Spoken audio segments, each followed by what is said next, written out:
Иванов медитира на водно, Груевски се журка, Белјановски пред време во Рим.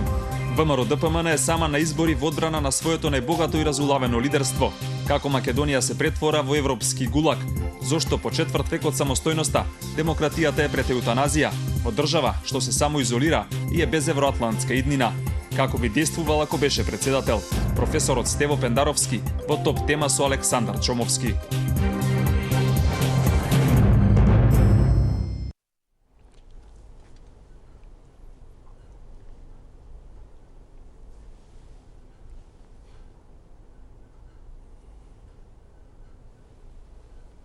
Добра вечер. Господин Пендаровски, предполагам дека гледачите има можност да го зумираат окото на актуелниот председател Ѓорѓе Иванов. Ако бевте избрани, што не би направиле што овој човек кој 2 години, 2 мандата ја води државата, ја нема силата да биде кохерентен фактор во земја? Добра вечер. Прво, јас бев избран според волјата на граѓаните, но други сили беа за таа процедура пред 2 години. Ги знаеме.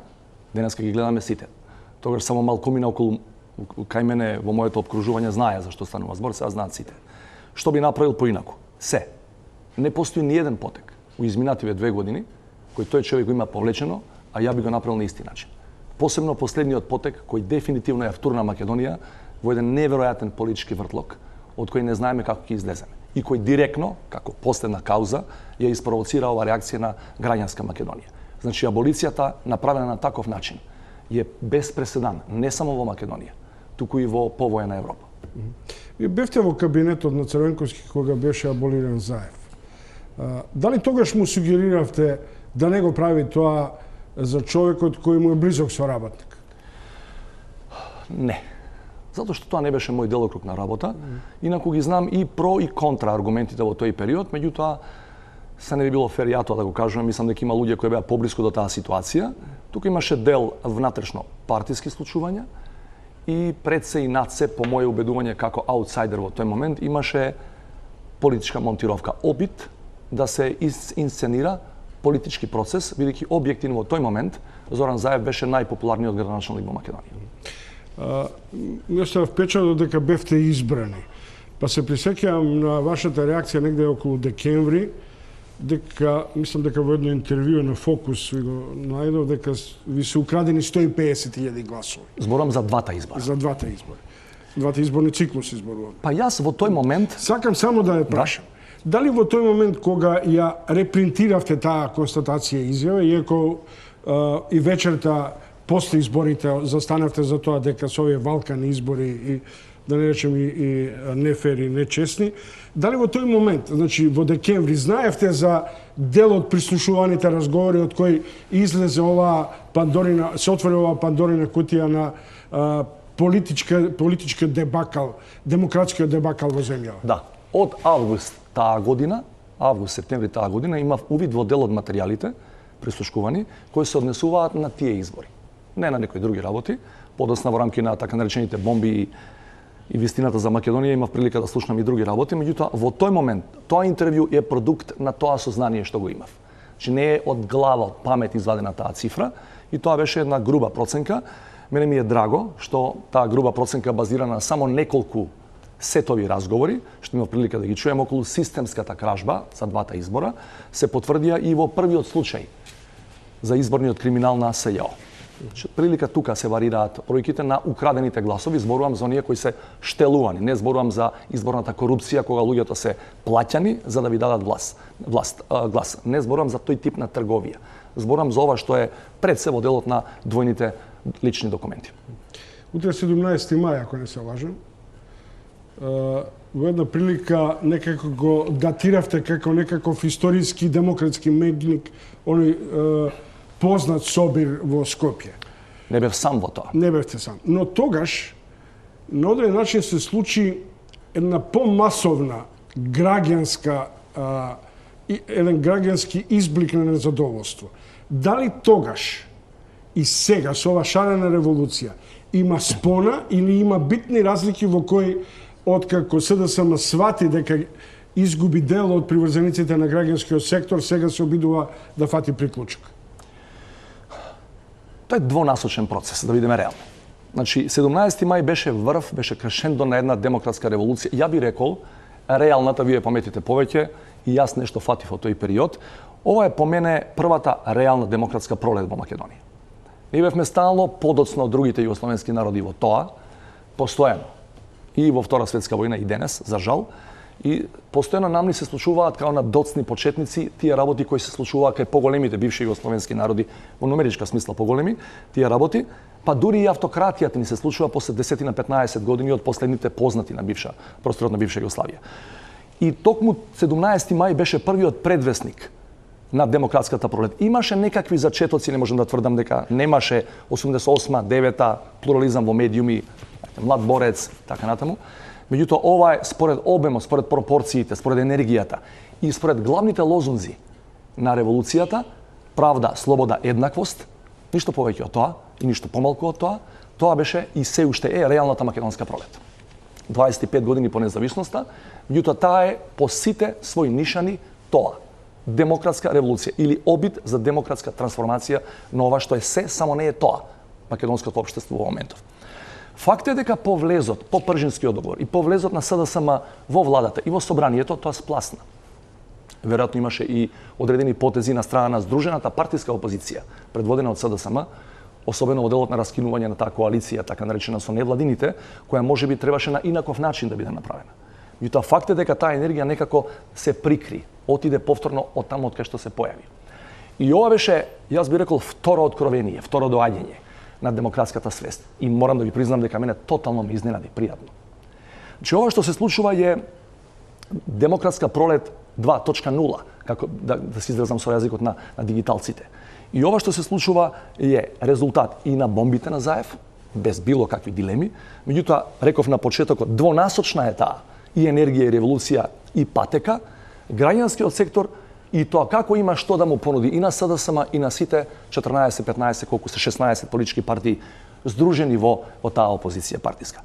Значи, не можете да кажете дека еден човек почнал, другите следеле. Не може да кажете дека да не беше тој настан, немаше да го има ова, што е еден комплекс или комплот на настани на луѓе, на изјави, една, јас би рекол, најнова фаза на македонското демократско политичко зреење, и сега сме тука, и затоа мислам дека тука каде што сме сега, не треба никој да каже дека јас сум газда на ова или јас сум собственик на еден значаен дел од македонската револуција или од македонската пролет. Значи, грешки имало можеби и на двете страни. Во револуцијата никогаш немате одење по фази, во процедура, како што е, например, во некои парламентарни постапки. Тоа е живот, кога ја немате демократијата во институциите, и имате на улица. И таму не може да биде се безпрекорно. Меѓутоа, факт е дека политичката опозиција му даде на граѓанскиот сектор дополнителен замав и уште повеќе е јасно дека граѓанскиот сектор ја оживеа во политичка смисла опозицијата која за жал беше влезена во шанецот, така да го наречам, на груевизмот во парламентарните стеги, каде што не можеше да направи ништо, бидејќи другиот играше нефер, дури ни во однос на анкетната комисија за бомбите. Зошто не ве гледам на околоните на шарената револуција? Или не ве гледам доволно често? Ја не сакам да ја присвојувам револуцијата, ни да си земам да бидам еден од позначените акционери, меѓутоа практично секоја вечер сум тамо, меѓутоа не ме гледате веројатно затоа што сум во последните редови. Тоа ви е на полициското искуство да бидете незабележани. Добро. Не. Мислам дека граѓаните треба да водат. Ние имаме доволно прилика да зборуваме, еве и вечерва. И овде и граѓаните има многу шанса да зборуваат и мислам дека можеме да бидеме задоволни што бевме на одреден начин некаква отворена трибина за тој граѓански ентузијазам. За Пендаровски, за релациите со СДСМ, за Заев и неговата прикриена дистанца или отворена дистанца, нешто подоцна. Сега за клучните прашања кои ја тиштат Македонија. За аболицијата ја кажам, мислам дека тоа на одреден начин е абсолвирана варијанта. Она што ме глоде, како би рекол народот, како е возможно овој триумвират на власта да се однесува така тривијално. И во најавата рекол дека Иванов затворен е во тие занданите на Водно, Груевски прави разни журки, Велјановски од типот на еден неконтролиран политичар во невреме организира посета на папата на Ватикан, затоа што немало време на 24-ти. Па тоа за нас беше престижно време, тогаш заедно со другите репрезенти на старословенската култура, со Бугарија и со другите, да бидеме дел од церемонијата. Сега одеднаш 10 дена пред тоа Трајко Велјановски решил да оди во Ватикан. Како ви изгледа таа вкупна, јас ја викам, политичка тривијалност? Не знам дали е тривијалност. Мене ми изгледа според сите урнеци на холивудските сценарија или филмови за автократија. И мене во последниве денови слушам повици кон Трајко Велјановски или кон Иванов да се вразумат, да се вратат во Македонија, да преземат нешто од нивната уставна и законска надлежност. И ја мислам дека тоа се погрешни повици кон погрешни луѓе и особено, не само во погрешно време, кон луѓе кои се извршители, не се креатори, не се генератори на проблемот. Тоа што е автократија. Имат еден на врвот кој диктира на сите други, дури и кога ќе зборуваат, не само што ќе зборуваат. Че да го повикувате Велјановски од Рим да се врати во Македонија затоа што државата наводно му се распаѓа, е најверојатно, ако нема друга некоја позадина која не ми е позната, е најверојатно базично непознавање на тоа како функционира автократскиот корпус на оваа власт. Че постои само еден човек и сите други се слушатели или следбеници.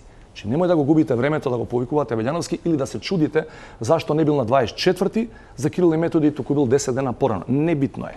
Совршено е небитно.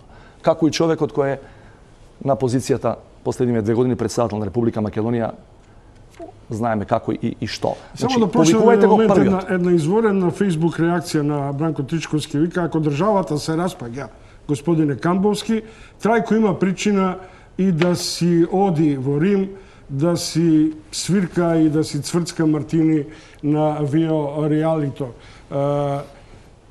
Од тој агол мислам дека е тривијално, не од друг аспект. Меѓутоа има многу сериозна политичка содржина кога спикерот оди во Ватикан 10 дена пред денот на Свети Кирил и Методи. И тоа на начин на мала врата. При што морам да ви признам дека тоа изгледа дегутантно, кога навистина државата врие, кога дури и да нема право, има право да свика некаков форум на правници, на уставотворци, да размислува за варијантите како овој гнев да се амортизира и да не стане граѓански бунт. Чововски, тие не се таму да размислуваат, не знам дали се разбираме, дали сум јасен. Значи, буквално 10 години во таа политичка структура има само еден човек кој наводно мисли, сите други се реципиенти, слушаат што тој човек им каже. Ако им каже да молчат, ќе молчат. Ништо повеќе од тоа. Значи, вие го знаете политичкиот габарит на тој човек, кој по државниот пресанс е да не му даваме толку значење, но согласувам, меѓутоа вие почнавте. Да, јас почнав како комплекс. Да, инаку тоа е човек кој би требало и во не дај Боже, во дај Боже ситуација да го заменува првиот човек во државата. Да не разговараме. Вториот и третиот човек според протокол во оваа држава, вториот човек и првиот човек според протокол се небитни. Третиот, премиерот е апсолутно бившиот премиер, апсолутно битен. Тој дури од позиција на партиски лидер е се и свја. Значи, дали сте чуле на било која анкета 10 години наназад, некој друг министер евентуално од влада да има некаков поголем рейтинг? Никој. Никој не сме да фигурира ни на тие анкети кои се наместени. Јасно е. Постои лидер и постои огромна пирамида од безгласни букви, имиња и презимиња без субстрат, кои слушаат што тој горе ќе каже. Затоа би апелирал, би инсистирал да се задржиме на првиот човек во таа пирамида, а не на останатите. Добро. Има една работа која со првиот човек би ја поштал од наопаку, како би рекол. Кој би можел да го вразуми Груевски? Велите во едно интервју дека Хан не беше непристрасен, сосема е небитно од кои причини беше така, ве цитирам дословно. Да. Сега индикативно доаѓа, без оглед како беше најавен, булдожер, смирен, германецот со багаж од Брисел, Берлин и од Вашингтон. И од бивша Југославија. И од бивша Југославија, добро. Но веќе произлегува сомневање дали германскиот представник е некаква блага верзија на Хан, дека наводно бил близок со оваа владеечка гарнитура. Иако мислам дека германците никогаш нема да си дозволат луксус на таков начин да се бламираат. Но има една друга ситуација. Факт е дека Конрад Аденауер, германската фондација на владеечките демохристијани, ги изнедри главните кадровици и, да речем, условно некаква почетна идеологија на ВМРО во времето на Груевски. Во 2006 година. 2006. И Аденауер имаше своја програма која имплементираше до пред неколку години. Немам чуено дека овој момент, дека денеска, особено после бомбите, дека германската поддршка на оваа политичка структура на власт е истата како што беше 2006 или 2008, 2009, 2010, па се до 2011. Немам чуено таква работа. Ги слушам тие шпекулации дека наводно Хайндел бил близок со врхушката на ВМРО ДПМН. Ангела Меркел беше блиска со Груевски 2006 година. Имавме директна поддршка. Дури имавме германски политичари, европарламентарци кои доаѓа и учествуваа во кампањата, не беа само од Италија. Тога на тогашното ВМРО ДПМН.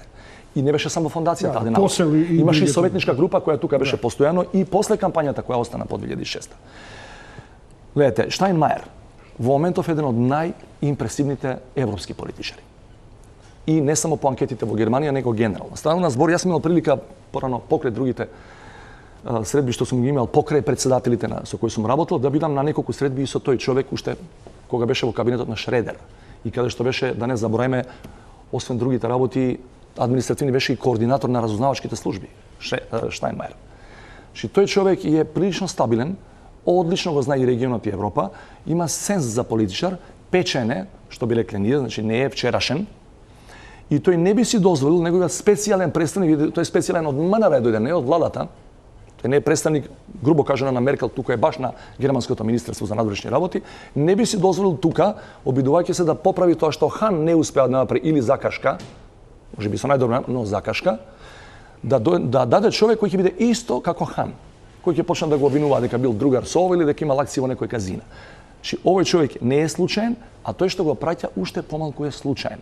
Воопшто не верувам во тоа дека некој со некого е пријател и врз пријателска основа, тој ќе замижи на едно или на двете очи и ќе нема да ја види автократијата која е на дело, која е прилично жива, која е прилично динамична и сега се обидува да направи избори какви што по војна Европа не памети. Да не забораваме околу изборите, само една реченица околу изборите. Јас слушам дека луѓе во компарираат какво било ливчето 38 година на тогашните избори во нацистичка Германија. Нацистичка Германија веднаш по 33-та по доаѓањето на Хитлер на власт е еднопартиска држава. Во светот, и тоа е нашиот уникатен случај, значи не постои ваква друга ситуација.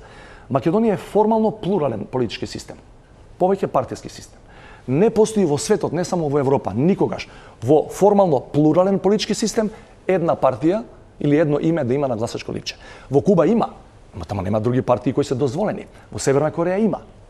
Лукашенко го нарекуваат последниот европски диктатор. Во Белорусија има 9 контракандидати му беа на неговите последни претседателски избори. Има и други партии, тие добиваат по 2-3% и се победени тотално. Символична бројка добиваат, али постојат на ливчето. Значи, на основното прашање, кој ќе го вразуми Груевски? Дали е сега оваа симптоматологија на политичката логика на Груевски, се што можеме да замислиме дека не е возможно, тој го прави возможно. Дали е тоа пазарење дека ден по заменувањето на специјалниот представник на Берлин, тој се пријавува и оди на еднопартиски избори? Има по мене неколку мотиви зашто ги направи овие избори на 5. Значи, повторно зборам во еднина, не ги направија, само тој реши да ги има и ќе ги има, најверојатно ќе ги има. Прво, она што ми се чини превидено, луѓето не се бават со психолошко-политичкиот профил на тој човек. Тој не трпи друг покрај него авторитет. Ни во влада, ни во партија, ни во држава. Тој не може да работи или да поддржува ваква влада. Колку год да се символични двата министри и трите заменици на опозицијата во оваа влада. Значи, тој сака да каже дека јас кој ќе речам дека ќе има на 5 јуни, ќе има избори на 5 јуни. И после пак има избори. Како што најава според агентската вест на Франс Прес, во која тој самиот дава некакво интервју или изјава. И тие 7 милиона што ќе потроши од џепки. Значи, не може некој друг во држава, тој не трпи да го оспорува. Бидејќи сите ние, дури и на шега, нема да има, не знам дали ви кажа, на 5 јуни нема да има. Тој биде ќе има. Може би после тоа ќе имаме за 20 дена нови избори, ама на 5 ќе има, бидејќи јас сум рекол дека ќе има. Што се случува понатаму? Второ одлагање за него може да биде поразително и во внатрешно партиските прегрупирања. без ние не можеме да знаеме многу, бидејќи станува збор за еден класичен пример на политичка секта, што таму се случува. Меѓутоа, по некои индикации, таму се случува прилично големо незадоволство и на вториот и на третиот ешелон, а и на некои од досегашните министри. И ако повтор пат вие го презакажете терминот, освен што ќе го повредите неговата суета, вие го подкопувате неговиот авторитет во партијата кој е неприкосновен, бидејќи партијата е заснована на авторитарни основи. Значи, тој им дава сигнал на неговата војска партиска, дека нема никој друг да ни кажува од надвор, туку јас ви кажам, бидејќи јас ви кажам, јас сум и понатаму авторитет минимум за вас. Вие сте сигурни дека ќе има на 5 јуни избори? Јас мислам дека големи се шансите да има избори на 5 јуни. А каде би биле вие ако има на 5 јуни, бидејќи Заев најавува нешто што допара би го отворило како пакет ако има избори? Каде вие би биле? Не гледам, ако мисли за политички пакет, не гледам кој политички пакет би го отворил, освен германскиот пратеник кој доаѓа следната недела наводно со некаков конкретен план. Тука можеме. Да се вратам се на претходното ваше прашање. Да. Како се рушат диктатурите? А ако ние чекаме само од надвор помош, ќе се изначекаме. Мој старо верување е дека диктатурите се рушат со двоен притисок. Граѓаните ги имате на улица, масовност која не е забележана у четврт век македонска држава, и надворешен притисок кој вели прво, нема да ги признам тие избори и што е пострашно, вие ќе бидете на црна листа. Ако следната недела германскиот пратеник не успее во неговата мисија, доаѓајќи и со конкретен план, нешто да пробие, да направи и да го одложи минимум датумот за избори, ја ви гарантирам дека следниот чекор на Европа ќе биде санкции и црни листи за врвот на ВМРО ДПМН. А што нив тоа многу би ги заболело? Освен дека и така е носат државата во едно автократско владење, автархично затворена. Вратете се на изјавата што ја дава Груевски за Франс Прес. Да. Тие вели не одиме, бидејќи вели начин да се реши политичката криза е да се оди на избори. Последниот пасус вели: и нам ни треба пошироко признание на изборните резултати и затоа ги најавува вторите избори. Иначе ако баш му е гајле што ќе рече Европа и светот, може да рече какви избори после тоа. Ние одиме на избори, земеме 120 партијника, нема да има ни албански партијници, ништо, совршено не ни интересира за одговорот на Европа и на светот на ова што ние го правиме. Тој најавува избори именно заради тоа, затоа што не му е сеедно. Мислите ли дека меѓународната заедница ќе си дозволи луксус да доживее на оден начин еден мини балкански дебакал во битката со Груевски, ако Груевски е синонимот на оваа власт и на пирамидата на власта? И на кој начин мислите дека санкциите ќе доведат до на оден начин до деблокирање на процесите демократски или до комплетно затварање на Македонија? Тоа е еден лост. Значи, гледайте, еве го сендвичот. Ако вас секој ден ви излегуваат илјадници луѓе и ви демонстрираат, а тоа ќе биде се повеќе и повеќе, како што се приближуваат овие така наречени избори, и ако вас ве притискаат и од надвор, нема да заборавите, значи јас тврдам дека санкциите ќе се состојат од се, освен од бомбардирање. По тоа се, може ли да биде меѓународна истрага за вашите криминали во некоја земја членка на Европската унија? Може. Имено се тврди дека Санадер меѓу другите лостови со кои е принуден да се повлече, не затоа што не можел да го реши спорот со Словенија, па остава други да го решат, Пиранскиот залив. Туку затоа што му е предочено дека има перење на пари кои зафаќаат и други две членки, инаку соседи на Хрватска во тој период. И што ќе правите? Кога ќе барате екстрадиција, што ќе правите? Вие ќе изигравате премиер и ќе зборувате за проекти и за субвенции во земјоделие. Значи се освен бомбардирање, тврдам дека ќе биде на маса за да се вразуми тој човек, меѓутоа клучот по мене ќе биде внатрешниот потисок или притисок на овие десетици и десетици илјади луѓе, од кои вие знаете и во тоа е вредноста на македонската пролет или на македонската шарена револуција. Во тоа што најголемиот дел од нив не се брифирани или натерани од партиски штабови да доаѓаат таму, и најголемиот дел од нив се од ова зачмаено, од овој зачмаен голем главен град кој беше долги години, можеби децении на маргините на политичките случувања во Македонија. Сега имено луѓето од градот кој брои 600.000 луѓе се во првите борбени редови и тоа се воглавном луѓе кои досега и немаат гласано на избори. Тоа се 18 годишњаци, 20 годишњаци кои ја предводат револуцијата и тоа не е баш. Има симптоматични истражувачки резултати од Институтот за демократија објавени денеска врз основа на една анкета. Не се задржува на перцепциите Груевски, Заев и така натаму. Две прашања се мощни и индикативни. Првото, бидејќи во тој контекст. Мнозинството граѓани, 53, смета дека САД и ЕУ имаат решавачка улога, но внимавајте, уште 56 рекле дека треба поактивно да се вклучат. Тоа значи дека генезата на граѓанското расположение е проевропско, проевроатланско, наспроти убедувањата на дел од медија мекерите дека тоа е една шарена лага, дека тие сите ќе изумрат и дека ние треба благодарејќи на тоа да го задржиме Груевски и оваа власт. Се да зборуваме поштено до крај. Значи бројката што ја спомнувате е со албанските гласови внатре. Вие знаете дека про ЕУ и про НАТО и про Америка нивниот став е 99,9. Ако тие 56%, ако ве чув добро, некој самиот ги видов наудите од таа анкета, која мислам дека за македонски прилики е прилично разумна, че не е штелуван во партиските штабови, и ако ја извадите таа бројка и ги броите само етничките македонци, кои се сепак најголема етничка групација во Македонија, тука веројатно е 50-50. Значи, немој да го подценувате ова ужасно трубење против западните вредности и евроатлантските институции кои се одвива во мејнстрим медиумите, а такви се практично 99%, кои се буквално труени со готови пораки од штабовите на владеачката партија и тие тоа само го лиферуваат до обичниот македонски граѓанин, посебно до етничкиот македонец. Че ние сме од 70-80% меѓу македонците про западно расположение, ние сме преполовени. Меѓутоа, добро, ако е тоа така, каде што можам да се согласам со дел од вашата констатација, меѓутоа 76% од испитаниците велат дека не оправдуваат аболицијата за која претходно разговарахме и која де факто го започнува најригидниот процес на демонтажа на правната држава. Знаете зашто е толку голем тој процент? Вториот 76. Да. Затоа што тука има и многу ВМРО-вци кои велат зашто само 30-40 луѓе од врхушката да бидат амнестирани. Кај сме ние другите? Ние зборам за вториот ешалон кој има јадено бајаги од народнава софра. Добро. Уште да завршиме со меѓународното инволвирање.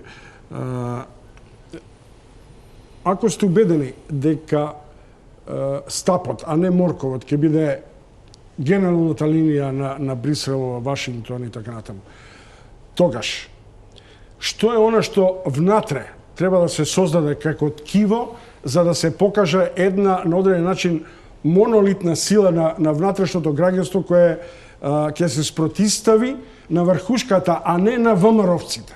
Бидејќи тие се дел од ова наше граѓанско општество. Шумовски, тоа е веќе направено. Да? Значи, по моје убедување, ние го имаме граѓанското јадро. Граѓанското јадро е тука, го гледаме, месец и половина. И ова втората ваша забелешка, не можем да се сетам на друга револуција или така наречена револуција која е монолитна. Револуциите по дефиниција се различни.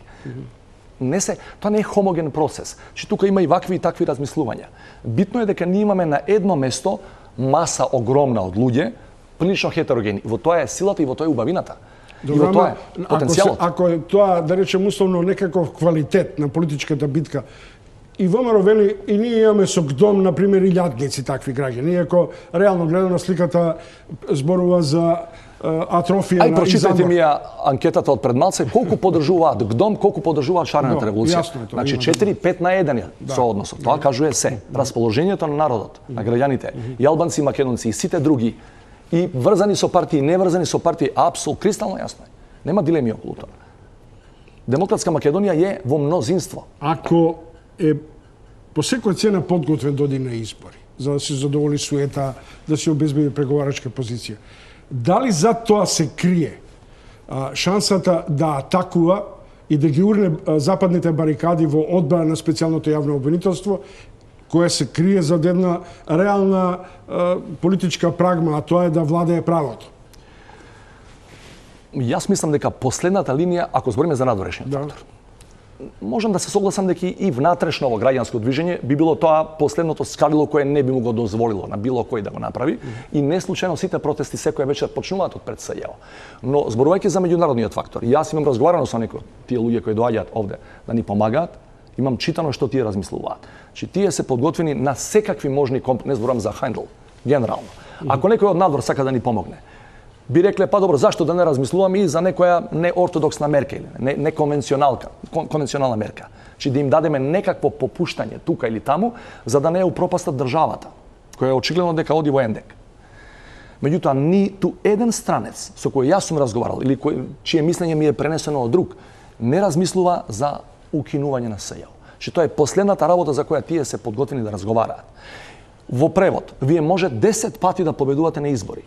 мора да одговарате пред лицето на правдата. Значи 10 пати народот да ве сака и нема, ако сте правили криминал, мора да одговарате и тука е точката после која нема дополнителни морати. Пендаровски, само уште мал коментар на денешниот порака од Маја Коцијанчич и Европската комисија.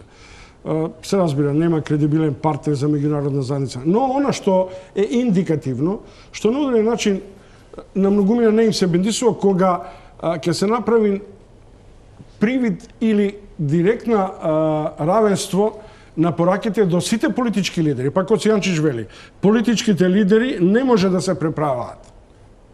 Предполагам дека не мислат само на Иванов и на Груевски, туку мислат да не сите останат. Ајде да фрламе на теза која веројатно ќе остане за вториот дел, кај што ти си померекли да поставаш прашање во тој дел за внатрешно македонската политичка сцена. Јас мислам дека таа теза на Коцијанчич е поддржана и од македонската опозиција. И тие велат, ако се сеќавате на клучните изјави на опозиционите лидери, дајте да се вратиме кон пржина, да го оживееме и да се вратиме кон четворниот формат на преговарање. Мој скромен прилог во таа дебата, ако некој ме праша, би бил, тоа беше до сега така. Сега, мене ми се чини, со сета почит, особено кон лидерот на опозицијата, кон другите тројца преговарачи немам некоја висока почит. Ние мораме да размислуваме за поширок формат на преговори, имено заради шарената револуција. Не да ги дерогираме овие четворица. Особено Зоран Заев, нема ни една основа да биде тргнато таа маса за еднината на Македонија. Меѓутоа, мислам дека револуцијата, која ние на улици, секоја вечер, бара и од таму да бидат вклучени луѓе, бидејќи станува збор за многу покрупна агенда која треба да ја решаваме. Што значи дека за вас Пржин е мртов и дека сега ни треба една... Ако ме прашувате мене, што се имплементираше од Пржин до сега?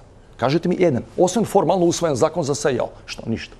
Чи ние можеме и понатаму да седиме да преговараме со Груевски. Нема да добиеме ништо. Ако имплементацијата на Пржино оди во иднина, ако се вратиме кон Пржин, и во иднина оди како што одеше до сега, кој ја би бил Груевски, ја би закажал избори 2025 година, па би ве победил. Пржино не успеа да ги делегитимира основите на кои овој краде избори. Не успеа да го сруши системот кој краде избори. Ме разбирате? Чекате, вие сте за џабе во влада. Пазите, ова прашање веројатно ќе предизвикам лавина на реакции во вториот дел кога ќе разговараме со Стево Пендаровски, универзитетски професор и екс-претседателски кандидат, откако ќе видите рекламите. Но, почитувани гледачи, имам една мала провокација за сите вас кои станувате се по-ревностни гледачи на топ тема, чие влијание и рейтинг расте. Граѓанскиот форум на топ тема го отвара студиото за вас, почитувани гледачи. Доколку сакате да учествувате во топ тема, јавете се на мобилниот телефон 070 306 165. Тоа е мобилниот телефон на нашиот продуцент. Првите 10 мина што ќе се јават, јас лично ќе разговарам со нив и ќе бидат повикани во една од наредните телевизиски дебати. Значи, граѓански форум на топ тема, повелете доколку сакате да дојдете, нема ограничување на дебатата, нема тема за дебатата, но нема да си дозволиме луксус личните преокупации или статусни проблеми да ги решаваме, туку да разговараме за судбината на Македонија. Кролот со телефонот ќе имате можност да го гледате веднаш сега и веднаш после ЕПП рекламите и на крајот од топ темата ќе ги соопштам телефоните на првите 10 мина без оној префикс дали е Мобимак, ВИП и така натаму, што се јавиле и што ќе бидат во контакт со мене. Сега ЕПП се враќаме на разговор со Стево Пендаровски околу тоа дали Пржино е мртов и треба да оживее, например, некоја нова оска меѓу Вашингтон, Берлин и Брисел.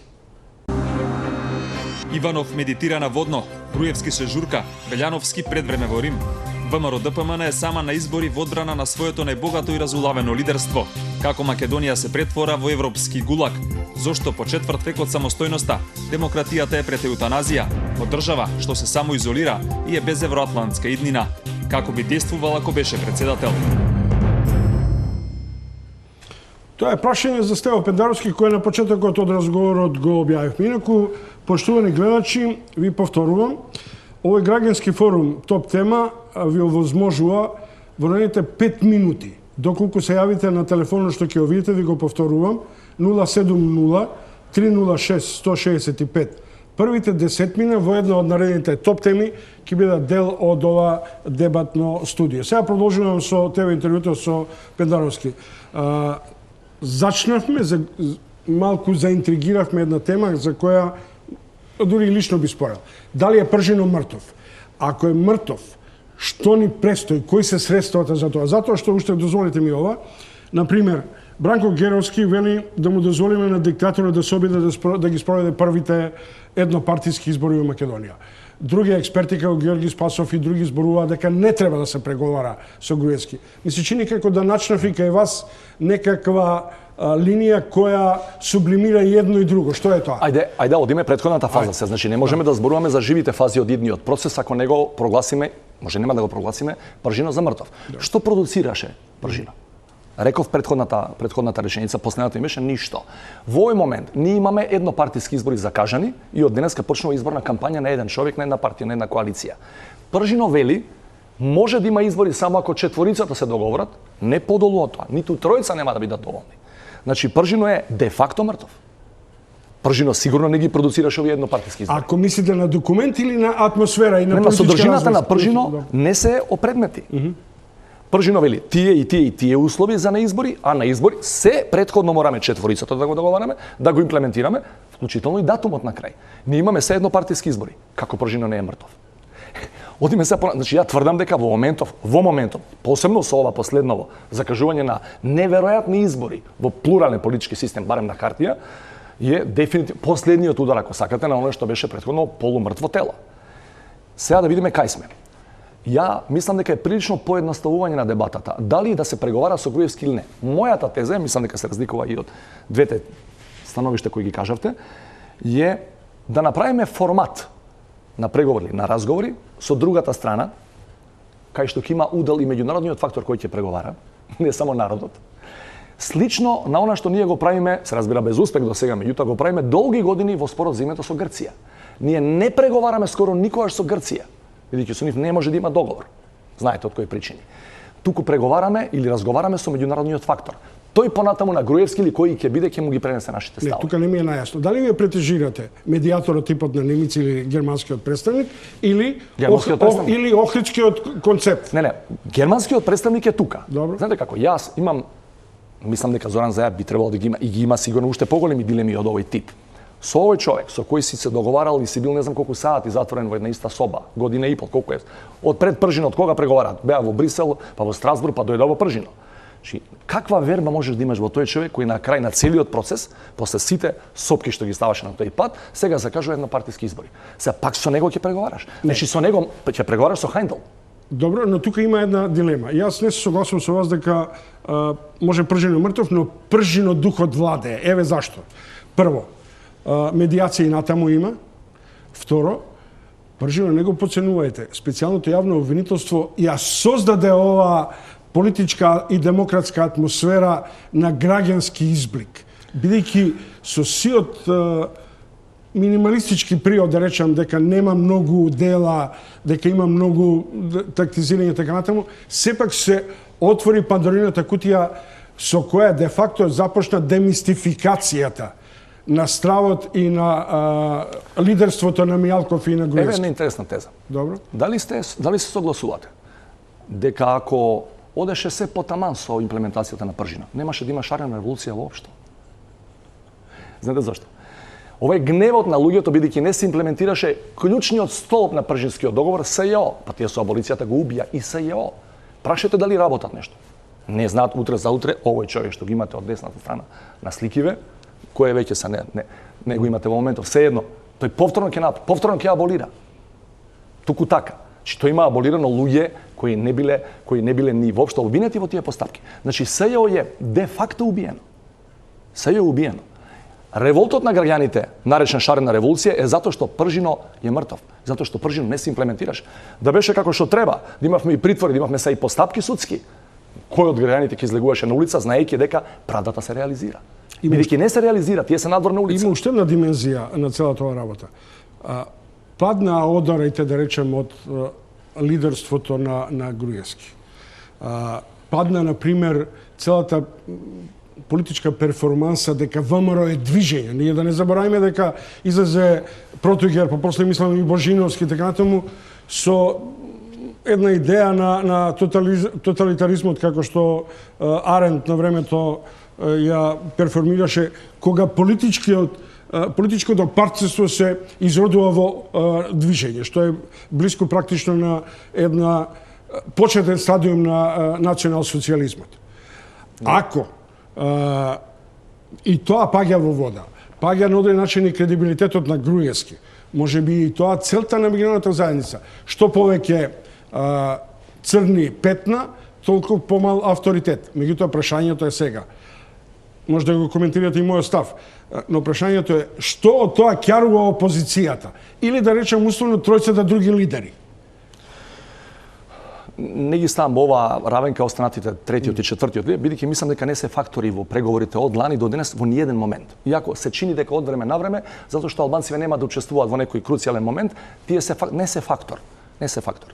И мислам по моја проценка дека нема да се факторизираат. Ако ДУИ и ДПА не изнесеа консултацијата дека не одат на избори, сепак се фактори. И албанците се реално фактори и после рамковниот договор. Граѓанската револуција е посилен фактор и од ДУИ и од ДПА. Шарената револуција ги натера и нив, а и странскиот фактор да рече не се сите услови баш за избори исполнети. Тоа е мојата теза. Значи, ако мислите дека можеме да се вратиме на претходната, ако мислите дека можеме на четворниот формат да се потпреме само, ја ви тврдам дека тие не можат да испорачаат политички резултат. Тие имаат свој партиски електорати, тоа нема да биде доволно. Околу ова што се случува во ВМРО, немој да заборавите дека автократските партии и системи почиваат на страв, почиваат на закана. Ако тој ни се заканува на сите други што не сме дел од таа политичка структура, може да замислите каков притисок прави врз неговите. Пазите, до овој момент нема ни еден пребег, не само на виден функционер, на пониските ешалони, претходно некој да јадел на дворот и јавно да каже јас сум против владеачката партија. Значи стравот и репресијата која се заканува е огромен. Затоа јас мислам дека ние не можеме да чекаме само да биде разобличен Груевски со неговото владење и странците да речат дајте уште малку да се оцрни, па после ќе го тргнеме од политичката сцена. Не. Странците воопшто не веруваа дека ќе дојде до оваа дередже, дека Хан не ќе може да испорача. Не веруваа. Тие мислат дека Хан ќе ја заврши работата. Хан не ја заврши работата, зашто? Да бидеме на чисто. Зошто се случи таа аболиција преку ноќ? Зашто во тој тајминг? Сите знаеме, тоа е јавна тајна, не треба да се подпираме на политичката чаршија премногу. СЈО дојде до витални информации за некои сметки во некои држави подалеку од Македонија и бидејќи овие прислушкуваат 24/7 како ништо да не се случило во меѓувреме, без престан, тие го знаеа тој момент. И затоа рекоа одиме со таква аболиција и одиме на избори поштапото. Пред малку го спомнавте Санадер од аспект на тоа дека биле инволвирани и соседни земји. Дали во македонскиот случај и во ова харанга на криминалното владење на ова власт се вклучени некои соседни земји? Како е возможно, например, дел од капиталот сега преку Турција доди во Бугарија? Дали е случајна, например, продажбата на Алфа банка во овој миг и на ваков начин? Зошто одеднаш го заборавивме со брата Роје, а внимавајте, индикативно е што во 2-3 наврата се сомнително потекло со индуси и пакистанци, као бизнесмени, како на времето Јупчо Георгиевски што го донесе оној Мекдоналд што ќе ги носеше во Бучим. Дали е тоа индикација дека странците знаат оти е можно капиталот од Македонија да циркулира во соседството и да валка разни бизнеси? Капиталот од Македонија одамна циркулира во соседството, во последниве месеци веројатно повеќе, чекајќи политички расплет. Јас мислам дека, ако зборувате за соседите, ги спомнате на Македонија, тие во македонската криза се вклучени на традиционален начин. Со разузнавачките служби следат, слушаат што се случува и дали тие можат според оние стари урници нешто тука да ќарат во за нивната така наречена стара, прастара националистичка кауза. Но сосема конкретно и во овој дел, мислам дека 1 до 2 елемента ни даваат да заклучиме дека и поинаку се ангажирани, освен во следење преку нивните инсталации тука. За мене е прилично индикативен случајот со новинарот Зоран Божиновски. Преку ноќ екстрадициона постапка да направите и попладен да го донесете на границата со Македонија е неверојатно. Неверојатно. Ја не велам дали тој е виновен или не е виновен. Зашто е овинен? Совршено е небитно. Екстрадиционата постапка е прилично бавна и мачна и долга. Да го чуваш година и пол таму и преку ноќ да го донесеш во очи на твоите избори, пред твојот молк таму изборен, е за мене прилично индикативно и мислам дека тука има и други мотиви, освен следење на меѓународните процедури за испорачување на лице кое некоја држава го бара. Ова што се случиле со продажбата на банките на сомнителни луѓе околу. Јас се морам да цитирам, бидејќи во недостаток на релевантни други извори, она што политичките кулуари на широко го коментираат во последниве месеци. Во рамки на тоа што наводно СЈО има дознаено, затоа е забрзана аболицијата. Наводно се откриени сметките на неколку видни луѓе, функционери од Македонија, во една држава која не е директен сосед на Македонија, ама не е далеко од Македонија. За таа иста држава беа врзани и шпекулации дека наводно некои пари во очи на избори се перат во двете насоки. Затоа мислам дека... И тоа баш преку Белград, директно до Загреб. Еве, јас да бидам многу подециден од вас. Добро, државата е многу поголема и од Белград кон Загреб. Добро. Така што, неспорно е дека нашиве ги имаат употребено сите и стари инсталации, воспоставили нови инсталации. Значи, не се работи само за авторитарен систем кој почива на идеологија. Нема никаква идеологија тука. Тие сакаат да останат на власт и при тоа многу да се збогатат. Нема никаква друга мотивација за нив. И тоа го прават, ако треба, да не се враќаме на една од бомбите на Заев, па да спомнуваме некои бизнисмени од Грција кои се врзани со разузнавачкото подземје и кои се и бизнисмени во исто време, значи кои ќе добиете личната карта, визит картата од нив, на едната страна им пишува разузнавач, на другата пишува бизнис. Пендаровски, бидејќи разговараме помалку со духот на разузнавачки или повеќе дипломатско-политички муабети, дали е точно или дали сте чуле дека бизнис тројки од создадени бизнисмени од старата структура на Црвенковски со новата олигархија под земја разговараат во име и за сметка на Груевски и на Заев. И дека тие се тие инсталации кои треба да доведат до некакво помирување. Имам чуено од повеќе места. Тој муабет циркулира во политичкиве кулуари неколку месеци наназад минимум. И јас мислам дека тука улогата на Заев е фабрикувана. Ја не верувам, според она што го знам до овој момент, дека Зоран Заев учествувал во било какви подземни или заткулисни игри, а дека има обиди на бизнисмени кои биле порано на еднава, па сега се блиски со другава страна, па се сакат па да се вратат кај првава страна, како некаков понтонски мост, тоа е точно, мислам дека и не се само шпекулации во прашање, но не верувам дека Заев било каква варијанта учествува во спасување на другата страна за да се спаси себе си утре. Тоа е инаку прилично честа шпекулација на режимот од нивниот центар за дезинформација. Сакав помалку да бидам безобразен кон вас. Повелете. Молчевте, па одеднаш се појавите сега, или се појавувате во ова. Што е тоа што во одреден период? Или дали ви е скината алката со тандемот Заев-Шекеринска? Едни велат премногу е млитав за оваа политичка варијанта на борба и така натаму, премногу е елитист и така. Други велат дека и вие имате резерви кон создавање на такво цврсто јадро кое наликува на својден монопартизам внатре во или моноперсонализам внатре во партијата. Зошто ве нема? Зошто тактизирате? Зошто не се изјаснувате? Дали имате резерви кон Заев и Шекерински? Не. Чомовски, кога ќе направите компарација со било кој претходен временски период и пред кандидатурата 2014. Моето појавување во македонските медиуми е константа, али тоа е на 2-3 месеци секој пат. Оваа година прославувам, ако може така да се каже, 20 години присуство, прв пат сум излегол на државната македонска телевизија 96 година. Од тогаш до денес, никогаш, ама буквално никогаш, освен тие 3 месеци во 2001 кога морав да излегувам како портпарол на МВР, секој дневно без малку, никогаш не сум излегувал почесто од оваа фреквенција. Кога имам нешто да кажам, и се разбира ако некој побара да го чуете моето мислење, сум го кажувал.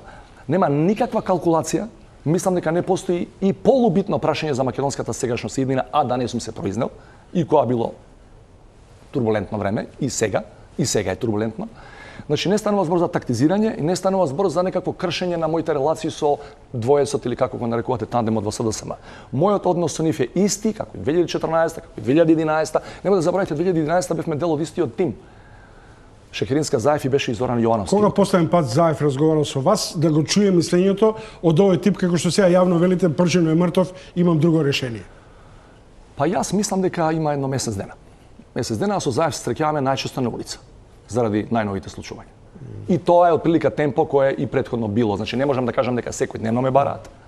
Меѓутоа јас се сомнам дека баш секој ден можам мудри совети да дадам било кому, вклучително и на мојот син дома. прилично креативно време и креативен распон на. Знаете што, мене ако сакате ќе влеземе сега во еден дел од прашањето кој предмалку го загатнавте, цитирајќи некои новинари или професори. Ја воопшто не сакам да бидам дел од таа дебата кој е првоборецот, кој е второборецот во македонската револуција. Затоа што мислам дека времето на партизански споменици помина. Ние не треба да се бориме за привилегии после ослободувањето. Ние треба да дадеме придонес толку колку што можеме и тогаш кога мислиме. Јас мислам дека овој начин на појавување и на дебатирање или на анализирање на работиве е соодветен за мојот хабитус. Ништо повеќе, ништо помалку. Не можам секојдневно, ја им се чудам на луѓево кои молат, вие имате сигурно многу повеќе информации од мене во тој дел, мои колеги, професори, експерти, бивши и сегашни политичари и оние што се жестоки идни политичари, секојдневно молат да се појават на разни дебати. Ја немам што да кажам паметно баш секоја вечер. Да завршиме пред блокот реклами, кога после што би можеле да дадете поенти на дел од вашите становишта. Индикативно е денеска ВМРО Народна вели тие што ќе прифатат аболиција 10% да не се занимаваат со политика. 10 години, да, извините. Но Љупчо Георгиевски рече си пред 5-6 месеци, пред една година бараше амнестија. Сега тоа не ми изгледа логично, но не е важно Љупчо Георгиевски и Народна. Дали е возможно ова да биде задоволување на страста за да се остранат лидерствата на ВМРО ДПМН? Лидерства зборуваш во множина, само ВМРО ДПМН го спомнуваш. Мислиш и на другите? И на другите. Ја мислам дека станува збор за лошо прикриен обид да се елиминираат сите лидерства кои сега преговараат и еден некоректен обид за изедначување на предпоставената вина на Заев со апла докажаната вина на Груевски. Не мислам дека статусно Заев и Груевски треба да бидат во ист кош во овој момент додека разговараме. Ја не знам што за 5 години од сега ќе се случи. Меѓутоа да кажете сите овие треба, вели сите, Веста вели сите од списокот на аболираните. Каде што е Заев, каде што има, не знам, Верушевски и други трети пети, извинете, меѓутоа тоа не е исто. Не е исто, но власта, па и дел од критичарите на владењето на Заев и на Шекериска велат, па сите треба четворица ги пуштиме низ Вардар. Како ослободување на она негативна енергија дека се автори на кризата, создавачи на изразот од кризата, но сите заедно се во едно грне на замешателство. Чомски не постои револуција, дури во револуционерни периоди, не само во мирновременски периоди, кога е направена комплетна замена на политички елити. Дури во најдрастичните случаи, нацистичка Германија, например, има маса професори, експерти, интелектуалци кои и понатаму служели после 45-та година со тоа што го имаат како знаење, а биле членови на Национално-социјалистичка работничка партија.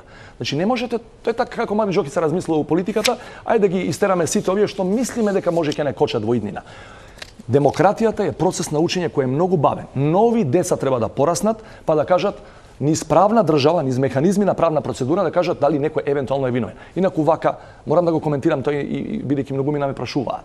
Она што можеше да биде единствената генуина, искрена опозиција на ова ВМРО која се изроди од тоа што беше на почетокот во 90-тите или ако сакате во историски ракурс што беше ВМРО Народна партија, сега се сведува на страничен дофрлувач во главнава арена. Ние главата не знаеме кај ние, можеме главата да ја кренеме од суштински проблеми, а тие зборуваат за тоа дали некој добил тендер или дали некој на билборди ставил лево или десно, не знам каква порака наречена Голема Србија. Значи, ги замолувам сите, и бивши и сегашни, крупни политички фигури, да не ги ставаат сите во исти кош. Бидејќи ако почнеме сите да ги ставаме така, паушално во исти кош, и тие ќе бидат натред. Поштовани гледачи, следите интервју со Стево Пендаровски, универзитетски професор и екс-претседателски кандидат.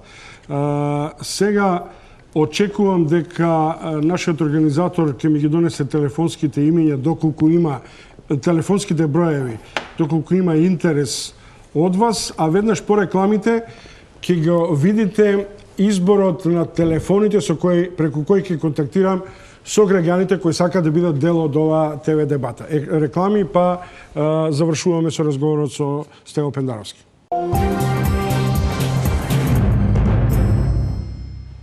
Поштовани гледачи, пред завршните поенти на мојот вечерашен гостин, универзитетскиот професор Пендаровски, со големо задоволство нашиот продуцент ми соопштува дека во тие 5 минути имал едно 20 на телефонски повици, од тој момент е исклучен телефонот, немојте веќе да звоните.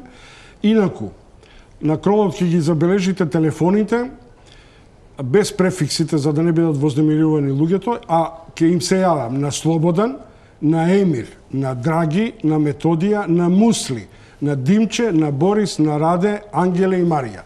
Тоа се 10 минута со кои во наредните денови ќе разговарам и откако ќе видиме како да го склопиме, дали може да дојдат во Скопје, дали се сите од Скопје и така натаму, бидете сигурни дека во една од наредните топ теми граѓанскиот форум ќе биде препуштен не на телефонски јавување, туку на директно соочување пред камерите. Господине Пендаровски, на крај.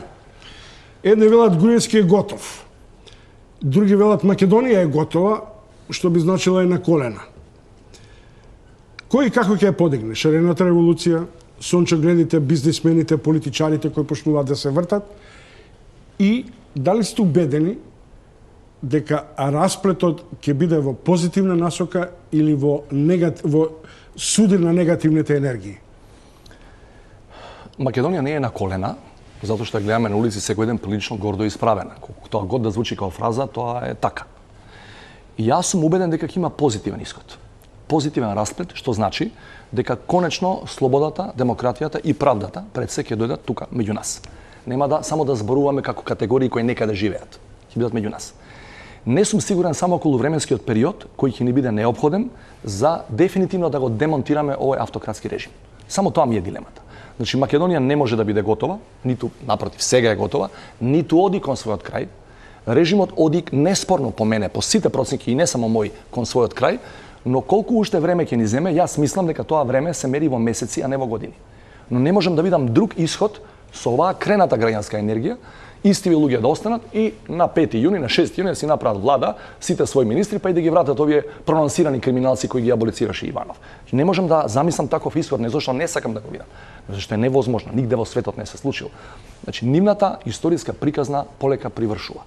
Само од нив зависи, затоа што од оваа страна нема да има таков тип на провокации, само од нив зависи дали ќе сакаат да влезат во процедурите на правната држава или ќе изберат поинаков крај. Не мислам на физички крај, мислам на политички крај. Мој совет до нив би бил, ако има тамо малку разум останато околу луѓето што се во приврвот или во врвот, да се согласат на еден джентлменски договор, може надвор од камери, не за аболиција, не за амнестија. Меѓутоа да ја привршиме оваа грозна епизода од најновата македонска историја на културен, на цивилизиран начин, бидејќи ние реално немаме луѓе за губење. Ако решат од таа страна, одлуката ќе биде само нивна, да ја судрат својата негативна енергија која многу ја билдаат последниве месеци, особено да имате серија напади врз опозициони активисти, физички напади врз опозициони активисти, низ градовите во Македонија, не само во Скопје. Ако решат таа енергија да ја насочат на лош начин кон шарената револуција, таа ќе мора да се брани. И тука се плашам дека може да има поголема цена ослободувањето на Македонија. А не дали ќе биде ослободен. Има една теза која честопати меѓу овие проопозиционерски портали се развива, а тоа е дека шарената револуција е практично му помага на Груевски, бидејќи му одзема дел од ентузијазмот и од енергијата на опозицијскиот блок и на Заев. Не. Револуцијата му додава и на Заев и на опозицијскиот блок. Ја ви кажам, секоја објективна анализа ќе покаже дека шарената револуција, видите која е каузата на шарената револуција, идентична со она што опозицијата го кажува, па и вклучително и јас 2014 како кандидат. Истото го кажуваат. Зашто се залагавме ние? За истото. Че ние одиме по истата патека. Ние сме и не случајно сме заедно на улиците. Не можам да видам како воопшто шарената револуција ќе му одземе на СДСМ и на опозиционата коалиција. Зборувам за овие 14-15 партии. На кој начин? Утре, на крајот на денот, пак мора да има избори. Политичките субјекти кои се амбицирани да го прават тоа, ќе се пријават листи, ќе одат на избори. Сите други граѓани, ако не сакаат да се бават и понатаму со политика, ќе се вратат во своите домови или во своите невладини организации. Че не гледам за кој плен, зашто се бориме ние? Зашто би се глодале околу себе? Ние имаме апсолутна иста цел. И уште сосема за крај, што би добил Груевски или што добива Груевски со овој, да речем, условно политички инает?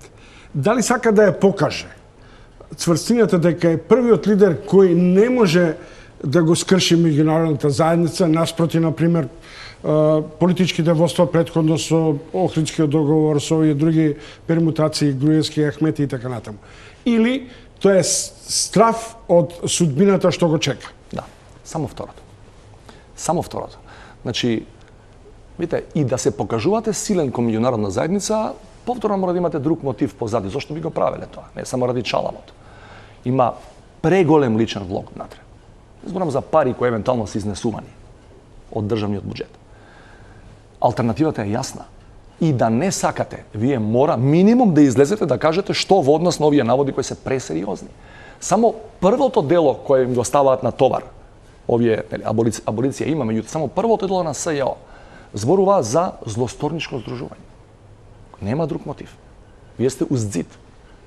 Нема бегање. Зборам за соочување со правда. Но не вела дека токму тоа битие на злосторничко здружување кое до сега не е елаборирано као комплетност на целиот овој апаратчик околу последиците на прислушувањето, дека тоа практично не ги амнестира ни Груевски ни Мијалко, бидејќи тие и натаму се во тоа. Така што овој чин на аболиција може само за миг да го одложи правната разврска. Но дали верувате во неа и под какви услови? Ако не верувам во правна разврска, ниту денеска ќе разговарав со вас, ниту ќе излезам на улица со шарената револуција, ќе ги пакував куферите со цела фамилија и ќе бегав од Македонија, бидејќи не сакам да живеам во Зандана. Ја верувам дека оваа држава има убава иднина.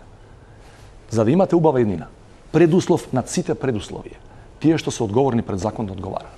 Че не станува збор за политички реваншизам, за нечiji кејф, за нечија интимна желба. Станува збор за нужната потреба овде. Стварно еднаш законот да биде еднаков за тебе, за мене, за сите. Зашто да има две категории на граѓани? Едни кои можат што сакаат да прават, а другите, значи да не ги качи закон, а другите да одговараат за, не знам, за 500 денари или за 600 евра.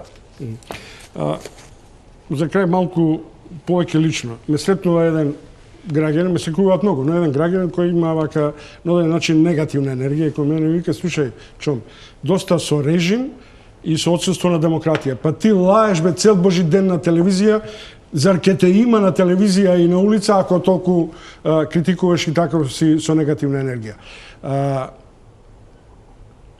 Има и една друга перцепција, а тоа е сите велиме дека опозицијата нема достапност на медиуми и така натаму.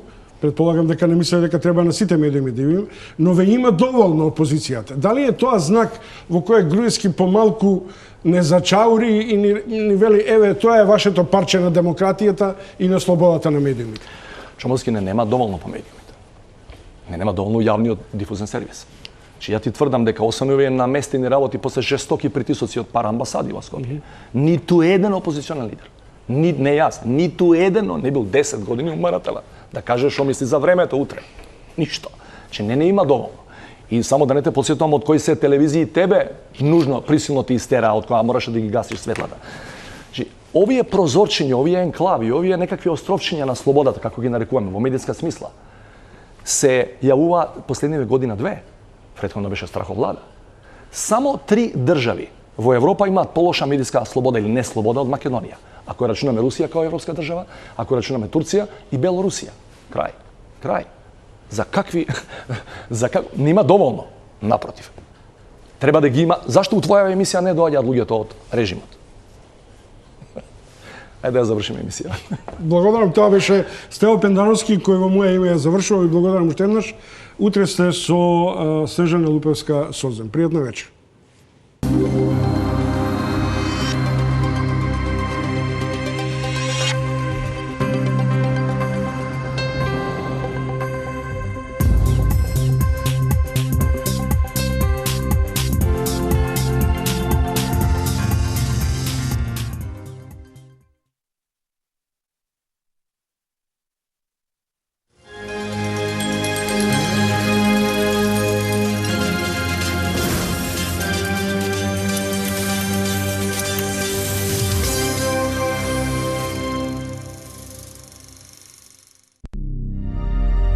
Следуваат програми од трета категорија, што не се